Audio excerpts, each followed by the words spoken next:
ध्यान विधि ही आंख बंद करके नहीं कर सकते हैं क्या? बिल्कुल कर सकते हैं, आंख बंद करके भी कर सकते हैं, लेकिन आप आंख खोल के करो तो अच्छा है। क्यों? इसका कारण क्या है? क्योंकि ये मन बड़ा शातिर है। आप आंख बंद करके जब करोगे तो आपको ये एक अनुभूति करवाएगा कि जितनी देर तुमने आंख बंद करके ध्यान किया, बस तुमने उतना ही ध्यान किया, उतना ही भजन किया पूरे दिन में। कोई आधा घंटा बैठा, उसे लगेगा मैंने केवल आधा घंटा ही भक्ति करी। कोई 1 घंटा बैठ गया तो उसको लगेगा मैंने केवल 1 घंटा भक्ति करी। जबकि ऐसा नहीं है। केवल आंख बंद करके बैठने का मतलब भक्ति करना नहीं है। नाम उठत नाम बैठत नाम आठों जाम रे। नाम उठत नाम बैठत नाम आठों जाम रे। आठों पहर की भक्ति है। जब आंख खोल के भक्ति करते हो, तब सूरत को जब स्थिर करते हो, तो बैठे बैठे भी, चलते फिरते, उठते, खाते पीते, नहाते धोते, हर समय अपनी सूरत को स्थिर कर पाओगे। शुरुआत कर लो आंख बंद करके, कोई बात नहीं, लेकिन जहां तक हो सके आंखें खोल के ही करो।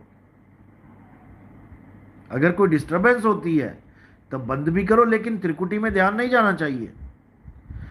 पता लगा कोई ज्योत दिखाई दे गई, कोई प्रकाश दिखाई देने लग गया, कोई गुरु का स्वरूप सामने आ गया चमचमाता हुआ, तो वो सब माया का खेल है। बिल्कुल ध्यान मत देना उस पे।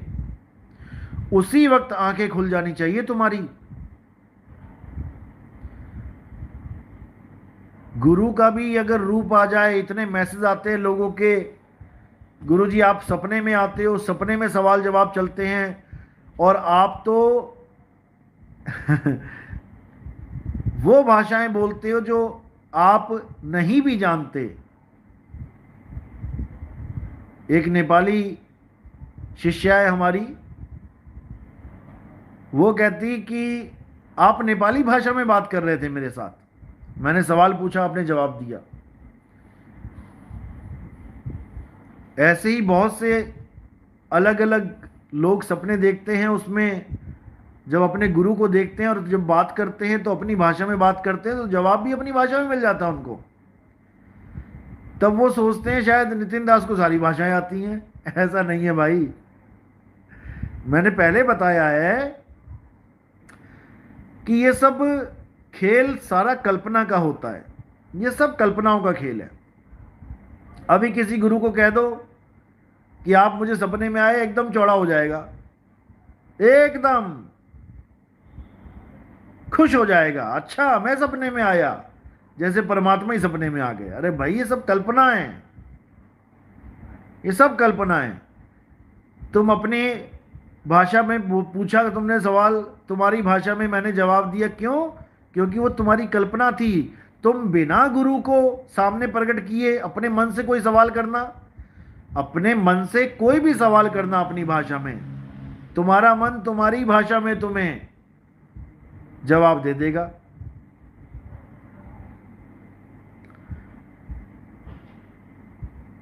जैसे बोला गया है कि संतो तन खोजा मन पाया, मन ही श्रोता मन ही वक्ता मन ही निरंजन राया। मन ही श्रोता मन ही वक्ता, ये सवाल भी मन ही पूछ रहा है और जवाब भी मन ही दे रहा है। सारे खेल मन के हैं।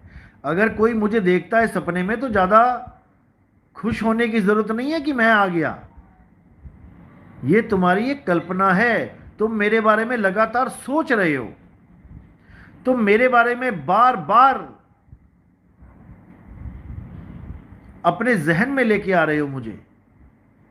इसीलिए तुम्हारा दिमाग एक वीडियो क्रिएट कर देता है, मेरे शरीर का ढांचा क्रिएट कर देता है, और तुम्हें लगता है गुरुजी आ गए।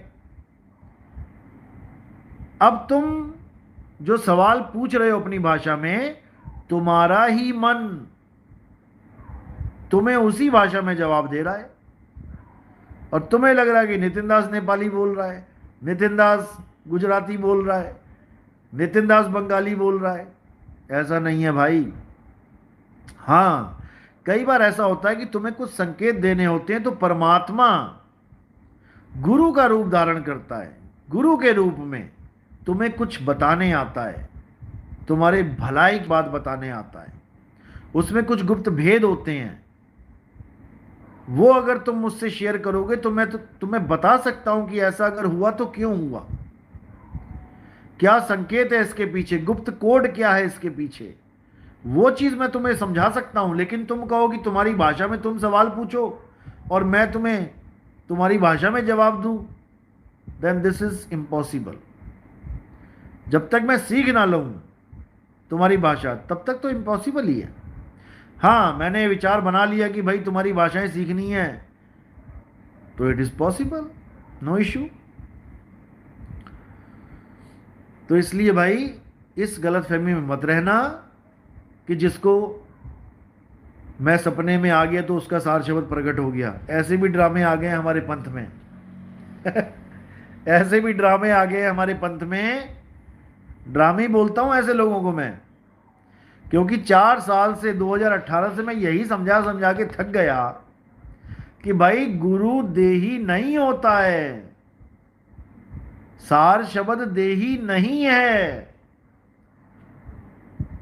और हमारे ही ऐसे चेले आ गए हैं जो कहते हैं गुरुजी आपका आपका चेहरा हमारे सामने रहता है, आंखें बंद करो चाहे खोलो, हमारा सार शब्द तो प्रकट हो गया।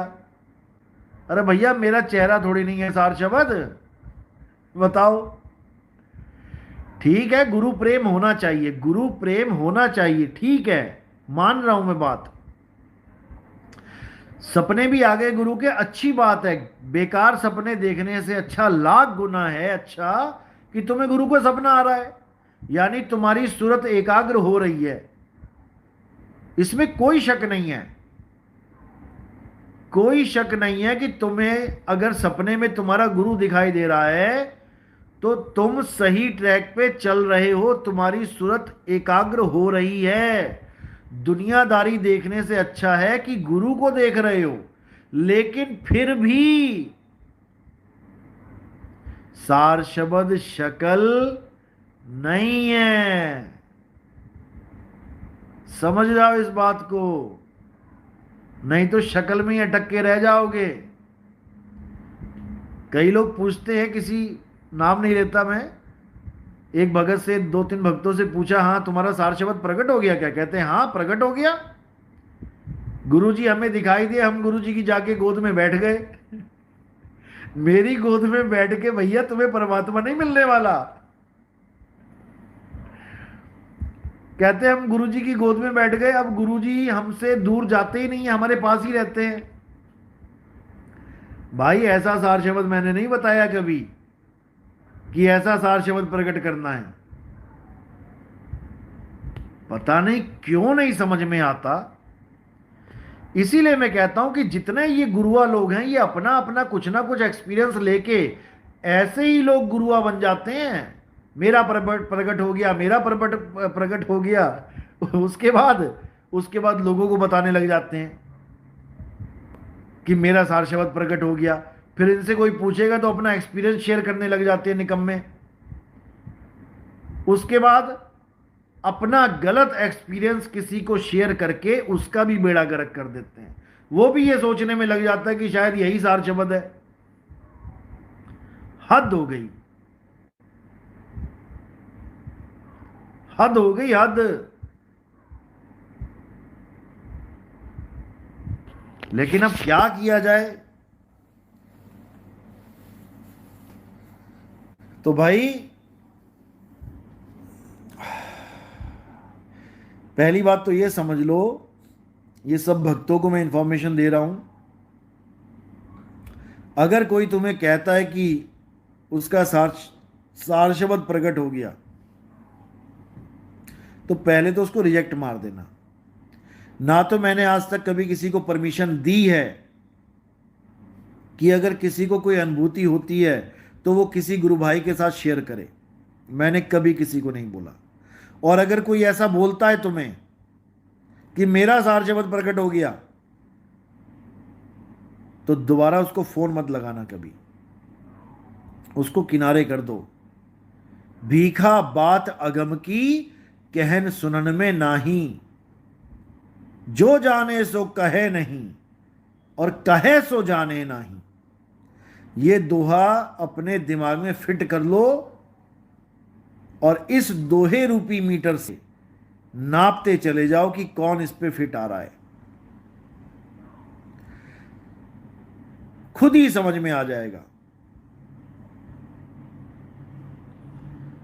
भाई अगर तुम्हें परमात्मा ने दया कर भी दी 1-2 सेकंड के लिए,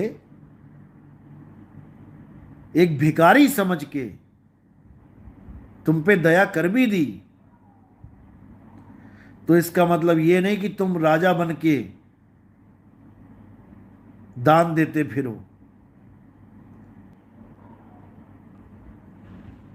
कि तुम बताते फिरो लोगों को कि तुम्हें सार शब्द मिल गया। हमेशा के लिए दरवाजा बंद हो जाएगा। हमेशा के लिए दरवाजा बंद हो जाएगा अगर इस चक्कर में पड़ गए तुम। जिन ही पाया तिन ही छुपाया, आत्म राम। पता नहीं क्यों नहीं समझ में आता। रोज दूसरे तीसरे दिन फोन आ जाता है, जी एक सार शब्द और प्रकट हो गया किसी का। हमको तो बता रहा है वो कि उसका सार शब्द प्रकट हो गया। अगर ऐसा कोई बोलता है उसको किनारे कर दो बिल्कुल, क्योंकि वो पहले गुरु मर्यादा भंग कर चुका है। गुरु मर्यादा ये कभी नहीं कहती कि तुम अपने गुरु भाइयों को बताओ, उनसे वाहवाही लूटो कि तुम्हारा सार शब्द प्रकट हो गया। बिल्कुल दरकिनारे कर दो उस आदमी को। वो खुद भी यहीं फंसेगा, तुम्हें भी फंसाएगा यहीं पे, अपने गलत एक्सपीरियंस शेयर करके। तो और कोई सवाल पूछ सकता है?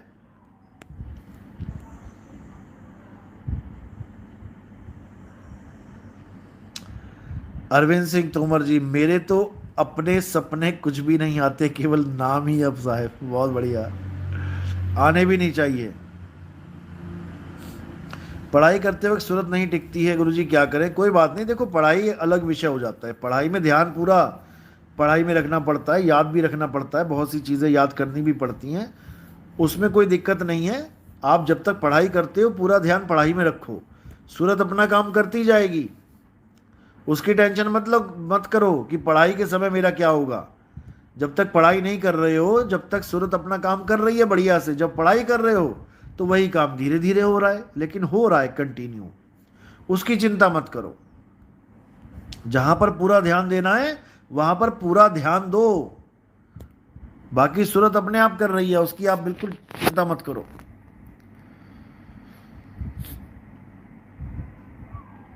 तो वो कहाँ जाएगी? अपने स्वरूप में जाएगी। उसका स्वरूप का बोध होगा उसको जब गुरु उसको भेद बताएगा। जब गुरु उसको भेद बताएगा कि 6 शरीरों से परे उसका अस्तित्व कहाँ पे है असली, तो वो वहीं जाएगी। इसी को तो बोला है कि नलनी के सुगना तोहे कौन पकड़ी। जब गुरु ने भेद बता दिया कि अब शरीरों में नहीं जाना, विधेय स्वरूप को प्राप्त करना है, तो फिर उसको कोई नहीं रोक सकता।